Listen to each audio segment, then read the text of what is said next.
Breaking news సీమాచలం ప్రమాద ఘటనపై త్రిసభ్య కమిటీ విచారణలో కీలక విషయాలు బయటపడుతున్నాయి. గోడ కట్టిన కాంట్రాక్టర్ను ప్రశ్నించింది కమిటీ.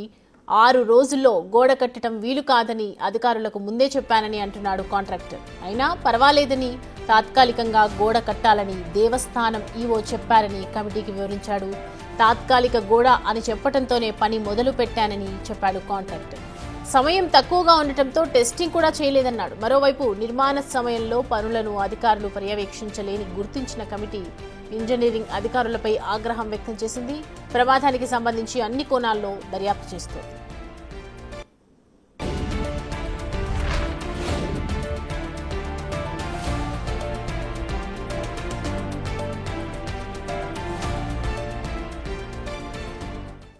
ఈ అంశానికి సంబంధించి పూర్తి డీటెయిల్స్ మా ప్రతినిధి మహేష్ అందిస్తారు లైవ్ లో. మహేష్, దర్యాప్తులో ఏం తెలుస్తున్నాయి? కీలక అంశాలు తెలుస్తున్నట్లుగా తెలుస్తుంది. అయితే కాంట్రాక్టర్ కూడా ఒకవైపు పర్మనెంట్ గోడ పనికిరాదని చెప్పినా కూడా దీనికి అనుమతి ఇచ్చారు, కట్టారు అని చెప్తూ ఉన్నారు. సో డీటెయిల్స్ ఏంటి?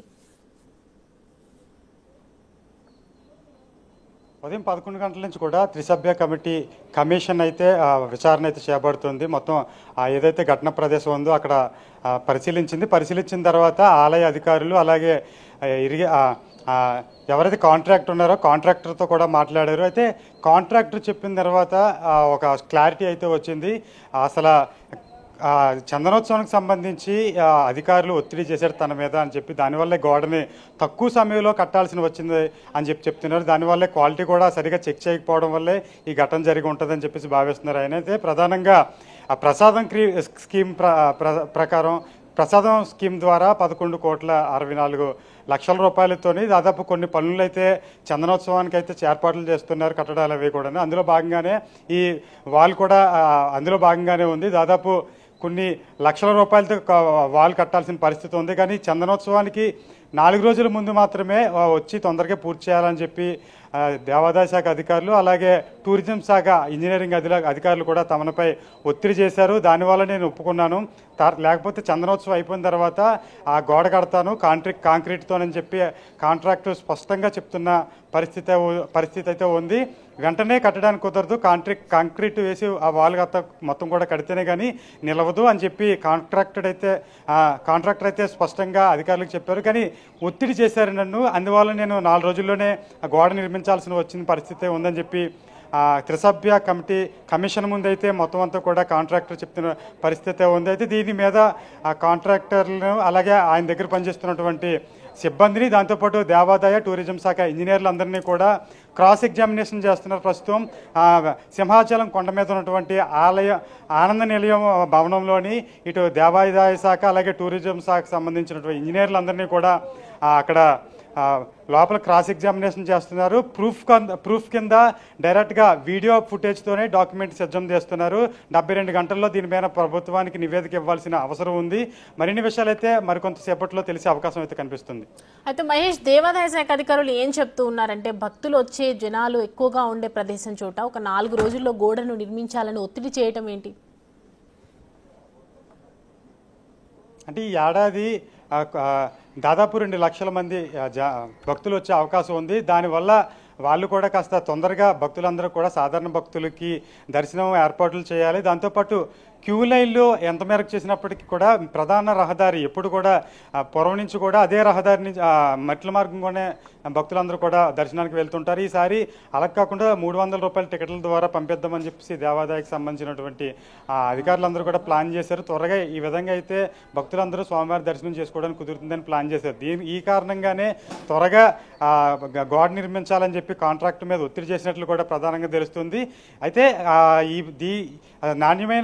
నాణ్యత లేకుండా గోడ నిర్మించడం కారణంగా ప్రమాదం జరిగింది. ప్రస్తుతం 7 చనిపోయిన పరిస్థితి కూడా ఉంది. దీని మీద ప్రభుత్వం కూడా సీరియస్గా ఉంది. ప్రస్తుతం ఇంజనీరింగ్ దేవాదాయ శాఖ అలాగే టూరిజం శాఖ ఇంజనీర్లు అధికారులు అయితే లోపల క్రాస్ ఎగ్జామినేషన్ చేస్తున్నారు. వారి నుంచి మరిన్ని విషయాలు వాళ్ళ ఒత్తిడి మీద జరిగింది, లేకపోతే వెనకాల ఇంకెవరైనా ఒత్తిడి చేసి ఈ కాంట్రాక్ట్ సంబంధించి ఏమైనా చేశారని దాని మీద కూడా దర్యాప్తు అయితే కొనసాగుతుంది.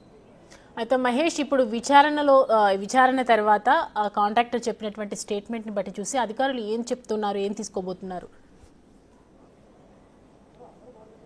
దాదాపు ఉదయం 10:30 నుంచి కూడా విచారణ కొనసాగుతుంది. ముందుగా ఆ స్పాట్కి వెళ్ళి త్రిసభ్య కమిషన్ల ముగ్గురు సభ్యులు కూడా పరిశీలించారు. తర్వాత ఇందులో ఎవరైతే ఇన్వాల్వ్ అయి ఉన్నారో టూరిజం శాఖ, దాంతోపాటు దేవాదాయ శాఖ, ఈ ఇద్దరితో పాటు కాంట్రాక్టర్ని, ఈ ముగ్గురు సంబంధించిన వాళ్ళందరినీ కూడా ఆనంద నీలం భవన్లో అయితే దాదాపు 3:30-4 గంటల సేపు నుంచి కూడా విచారిస్తున్నారు. విచారణలో అయితే మరిన్ని విషయాలు బయటకు వచ్చే అవకాశం ఉంది. ప్రస్తుతం విచారించిన సమయంలో సంబంధించిన కాంట్రాక్టు మొత్తం అంతా ఏవైతే మొదటి నుంచి జరిగింది, దేవాదాయ శాఖ, టూరిజం శాఖ అధికారులు ఒత్తిడి వల్లే ఈ గోడ నిర్మించడం జరిగిందని చెప్పి స్పష్టంగా చెప్తున్నారు. అయితే నిజంగా జరిగింది లేదని చెప్పేసి లోపల విచారణ జరుగుతుంది. విచారణలో మరిన్ని విషయాలు అయితే బయటకు వచ్చే అవకాశం కనిపిస్తుంది. Right Mahesh, thanks for the updates.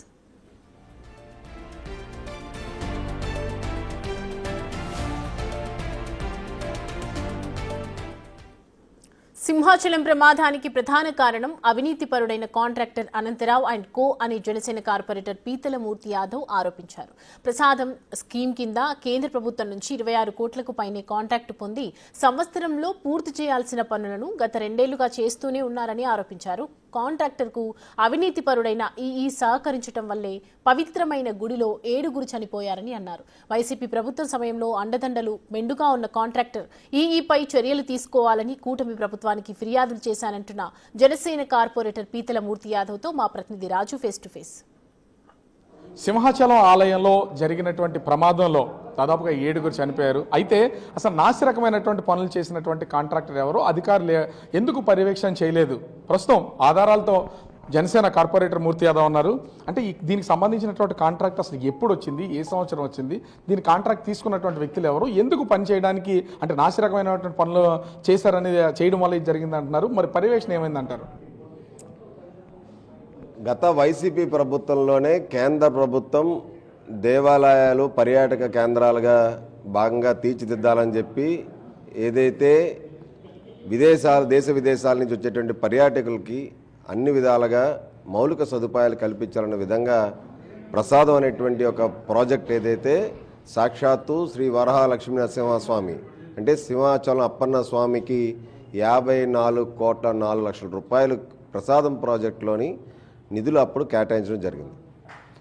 గత 2023 మే నెల 22వ తారీఖునే ఈ కాంట్రాక్టర్ ఎవరైతే ఉన్నారో ఈ కె అనంతరావు అండ్ కో ఈ కాంట్రాక్టర్కి కొండపైన ఉన్నటువంటి పనుల నిమిత్తం 26,80,00,000 రూపాయలు దక్కించుకొని కేవలం 12 నెలల్లో పనులు పూర్తి చేయాల్సినటువంటి నిబంధన ఏదైతే ఉందో ఆ నిబంధన 12 నెలలు అంటే ఇప్పటికే ఆల్రెడీ పనులన్నీ పూర్తయిపోయి ఉండాలి. ఏడాది క్రితమే పూర్తయిపోవాలి. ఇప్పటికి 2 ఏళ్ళు అయ్యింది, అయినా కానీ పనులు పూర్తి అవ్వలేదు, నాణ్యత సరిగ్గా లేదు. దాన్ని పర్యవేక్షించేటువంటి అధికారి ఏపీ టూరిజం డిపార్ట్మెంట్లో ఉన్నటువంటి ఎగ్జిక్యూటివ్ ఇంజనీర్ కె రమణ అనేటువంటి వ్యక్తి ఒక అవినీతిపరుడని చెప్పి మా ప్రభుత్వం రాగానే సాక్షాత్తు టూరిజం శాఖ మార్చులకు చెప్పడం, అప్పుడు ఉన్నటువంటి ఎండీకి చెప్పడం, నేను సాక్షాత్తు నేనే ఫిర్యాదు చేశా. ఎందుకంటే ఋషికొండ 500 కోట్ల రూపాయల ప్యాలెస్ పనుల్ని ఏదైతే ఈయన మానిటర్ చేశారో ఈయన సారథ్యంలోనే అక్కడ హరిత రిసార్ట్స్లో ఉన్నటువంటి ఫర్నిచర్ ఏదైతే పూర్తిగా మిస్యూజ్ అయిపోయిందో అక్కడ 500 కోట్ల రూపాయలతో ప్రజాధనంతో కట్టినటువంటి జగన్ ప్యాలెస్కి పర్యవేక్షక ఇంజనీర్ కింద ఉన్నటువంటి AP tourism engineer K Ramana అక్కడ కొండను ఏదైతే ఋషికొండను తవ్వారో అక్కడ గ్రావెల్ని కొన్ని కోట్ల రూపాయల వ్యాపారం జరిగింది. వీటిలన్నింటికి కారణం ఈ కె రమణ మీద చర్యలు తీసుకోండి అని చెప్పి కూడా చెప్పడం జరిగింది. అదీ కాకుండా అప్పుగారు ఎదుర్కొంటూ ఉన్నటువంటి యాత్రి నివాసు 8.5 కోట్ల రూపాయలతో మరామతుల పేరుతో చేపట్టినటువంటి జగన్మోహన్ రెడ్డి ప్రభుత్వం అదనంగా 5.5 కోట్ల రూపాయల అంచనాలు పెంచేసి 5.5 కోట్ల రూపాయలతో పాటు ఇప్పటికీ కూడా పనులు పూర్తిగా అవ్వలేదు. కాబట్టి ఇదే కె రమణ ఏపీ టూరిజం ఉన్నటువంటి ఎగ్జిక్యూటివ్ ఇంజనీర్ దానికి బాధ్యుడు అని చెప్పి కూడా నేను చెప్పడం జరిగింది. ఇప్పుడు ప్రసాదం ప్రాజెక్టు కూడా ఇదే కె రమణ అనేటువంటి ఎగ్జిక్యూటివ్ ఇంజనీర్ ఆధ్వర్యంలోనే ఇప్పుడు పనులు జరుగుతూ ఉన్నాయి. దాదాపుగా 26 కోట్ల రూపాయలతో కాంట్రాక్ట్ తీసుకున్నటువంటి అనంతరావు అనుకో అని తీసుకున్నటువంటి వాళ్ళు మరి పనులు జరుగుతున్నటువంటి తీరును అక్కడ ఉన్నటువంటి ఆలయ సిబ్బంది కానీ పర్యవేక్షక ఇంజనీర్ కానీ ఎందుకు పర్యవేక్షణ చేయలేదు? వాళ్ళ 7 చనిపోవడానికి గల కారణమయ్యారు. ఇప్పుడు మీరు ఫిర్యాదు చేసిన ప్రభుత్వం పట్టించుకోలేదు అనుకోవాలా, లేకపోతే వాళ్ళు మేనేజ్ చేస్తున్నారు అనుకోవాలా? మేము ఫిర్యాదు చేసాము, ఖచ్చితంగా చర్యలు తీసుకున్నాము. ఆ రోజే చర్యలు తీసుకుని ఉంటే ఇంత ప్రమాదం జరిగి ఉండేది కాదన్నది నా భావన. ఏదైతే ఇప్పుడు కె రమణయ్య కాదు, అక్కడ సింహాచలం దేవస్థానం ఈగా ఉన్నటువంటి శ్రీనివాసరాజు కూడా దశాబ్ద కాలం పైగా అక్కడ పనిచేస్తున్నారు, ఉద్యోగం నిర్వహిస్తున్నాడు. ఒకే ప్రాంతంలో దశాబ్ద కాలంగా ఎక్కడ ఏ విధంగా ఉంటాడు ఒక అధికారి? ఒక అవినీతి పరుడు, ఒక అవినీతి అధికారులు ఉండటం వల్ల గత ప్రభుత్వంలో ఉన్నటువంటి పాపాలు చేసినటువంటి అధికారులు ఇప్పటికీ కూడా ఈ ప్రభుత్వంలో వీళ్ళు పాపాలు వెంటాడుతూనే ఉన్నాయి. దాని పరిహారంగా వాళ్ళు 7 ప్రాణాలు వాళ్ళు బలిగొన్నారు. ఖచ్చితంగా వీళ్ళ మీద చర్యలు తీసుకోవాలని మేము చెప్తున్నాం. అంటే జరుగుతున్నటువంటి ఈ పనులు మొత్తం అన్నీ కూడా నాసిరకంగానే ఉన్నాయనేది ఇప్పుడు దీనివల్ల తెలుస్తుంది. సో ఈ కాంట్రాక్టర్ పైన కానీ లేదా అంటే ప్రభుత్వం వైపు నుంచి తీసుకునే చర్యలు కాకుండా ఏమైనా లీగల్గా వెళ్ళే అవకాశం ఉందా? నేను మీకు గతంలో 4 ఏళ్లుగా పోరాడుతూ ఉన్నాను. ఋషికొండ పనుల్లోని, ఋషికొండ 500 కోట్ల రూపాయల పనుల్లోని భారీ ఎత్తున అవినీతి జరిగిందని చెప్పి హైకోర్టు న్యాయస్థానాన్ని కూడా ఆశ్రయించాము. అలాగే ఏపీ టూరిజం ఎదుర్కొంటూ ఉన్నటువంటి యాత్రి నివాస్ పనుల్లో కూడా నాణ్యతలో కానీ 13.5 కోట్ల రూపాయలు వెచ్చించడంలో కొత్త బిల్డింగ్ని నిర్మాణం చేయొచ్చు. కేవలం ఈ అధికారులే ఈ యొక్క డిపిఆర్ రూపొందించడం, మరమ్మతుల పనులు చేయడానికి సాక్షాత్తు బాధ్యత కలిగినటువంటి అధికారి, అవినీతి అధికారి కాబట్టి ఆ పనుల మీద కూడా పూర్తిస్థాయి విచారణ జరిపించమన్నాం. ప్రసాదం ప్రాజెక్టు మీద కూడా నేను గతంలో ఇదే వేదికగా మాట్లాడా. ప్రసాదం ప్రాజెక్టు గురించి 54 కోట్ల రూపాయలు పనులు ఇదే కార్యనిర్వాహక ఇంజనీర్ ఎవరైతే ఇప్పుడు ఎగ్జిక్యూటివ్ ఇంజనీర్ ఉన్నటువంటి కె రమణ ఆధ్వర్యంలో జరుగుతున్నాయి. కాబట్టి పెద్ద ఎత్తున అవినీతితో ముడిపడినటువంటి అధికారి పూర్తి స్థాయిలో పనుల మీద విజిలెన్స్ విచారణ జరిపించాలని చెప్పి ఇదే పబ్లిక్ లైబ్రరీలో ప్రెస్ కాన్ఫరెన్స్లో మాట్లాడండి. నేను ఆధారాలు ఉన్నాయి. సో ఈ ప్రమాదం తర్వాత కాంట్రాక్టర్ మీద కానీ అధికారుల మీద కానీ లీగల్గా మీ వైపు నుంచి వెళ్ళే అవకాశం ఉందా? ఖచ్చితంగా ప్రభుత్వం, ముఖ్యమంత్రి చంద్రబాబు నాయుడు గారు, ఉప ముఖ్యమంత్రి పవన్ కళ్యాణ్ గారు ఇప్పుడు ఏదైతే త్రిసభ్య కమిటీ వేశారో, త్రిసభ్య కమిటీ ఇవన్నీ కూడా పరిశీలిస్తుంది. ఖచ్చితంగా బాధ్యులపైన చర్యలు తీసుకుంటుంది. ఇటువంటి ఘటనలు మళ్ళీ పునరావృతం కాకూడదు. దయచేసి ఇటువంటి ఘటనలు జరిగిన సమయంలో రాజకీయాలు చేసి రాజకీయంగా మాట్లాడేటువంటి ఆవశ్యకత ఎక్కడ ఎవరికి ఉండకూడదు. అంటే ప్రసాదంగా ప్రాజెక్ట్ కింద ఇచ్చినటువంటి 54 కోట్ల రూపాయలకి సంబంధించి దాదాపుగా అనంతరావణ్ కో అనే కాంట్రాక్టర్ 26 కోట్ల రూపాయలు కొండపైన పనులు చేయడానికి కాంట్రాక్ట్ దక్కించుకున్నారు. కానీ ఇప్పటి వరకు నాణ్యత లేని పనులు చేయడం వల్ల, మెటీరియల్లో నాణ్యత లేకపోవడం, పనుల్లో నాణ్యత లేకపోవడం వల్లే ఇవాళ 7 చనిపోయారు. వీళ్ళ మీద ప్రభుత్వ చర్యలతో పాటుగా లీగల్గా కూడా మేము ముందడికి వేస్తాం. ఖచ్చితంగా వాళ్ళ మీద చర్యలు తీసుకోవాలి, అధికారుల మీద కూడా చర్యలు తీసుకుని ముందుకెళ్లాలని చెప్పేసి జనసేన కార్పొరేటర్ పీతలమూర్తి యాదవ్ డిమాండ్ చేస్తున్నటువంటి పరిస్థితి కనిపిస్తోంది. కెమెరామ్యాన్ రాముతో రాజు, బిగ్ టీవీ, విశాఖపట్నం.